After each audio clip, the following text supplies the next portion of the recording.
qui est fou, je rebondis sur ce que vous disiez, c'est pas comme si on n'avait pas été prévenu. Vous vous rendez compte que la première canicule qui marque les esprits, c'est celle de 2003.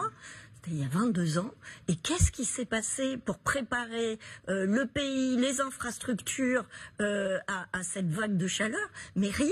Souvenez-vous, la première vague de canicule de juin, 200 écoles fermées parce que les salles de classe étaient trop chaudes. Mais qu'est-ce qui nous dit que les appartements où les parents en plus devaient s'organiser étaient moins chauds? Oui. Voilà.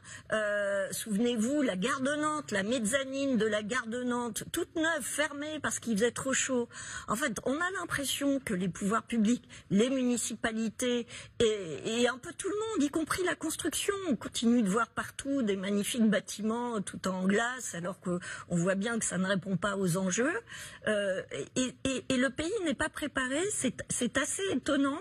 La communication gouvernementale ne me paraît pas à la hauteur du sujet. C'est-à-dire début juin, le gouvernement a pris un décret pour améliorer la protection des salariés face aux vagues de chaleur. Je ne sais pas si vous l'avez lu, ce décret. Il y a quelque chose qui a fait parler parce qu'en effet, il prévoit qu'il faut 3 litres d'eau par personne. Il faut aussi, on en a parlé hier, effectivement. Je l'ai lu, l'adaptation, il faut des vêtements. Enfin bon, tout ça paraît vraiment anecdotique par rapport aux enjeux très structurants. Je pense notamment aux bâtiments.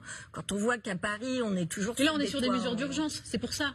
Oui. Le décret servait à ça, pour protéger les salariés. Bien sûr, mais on ne voit pas forcément le plan à long terme. C'est-à-dire, ça fait longtemps, je veux dire, depuis 20 ans, on pourrait commencer à voir les premiers résultats de l'adaptation. Et on est toujours un peu en train de courir après le thermomètre.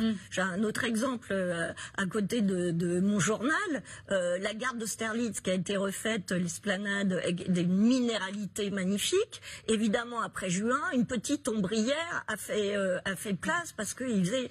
Bon, mais et du coup, ce que je voulais dire, c'est que mesure d'urgence, certes, mais on ne peut pas s'en contenter, on ne peut pas courir tout le temps après la température.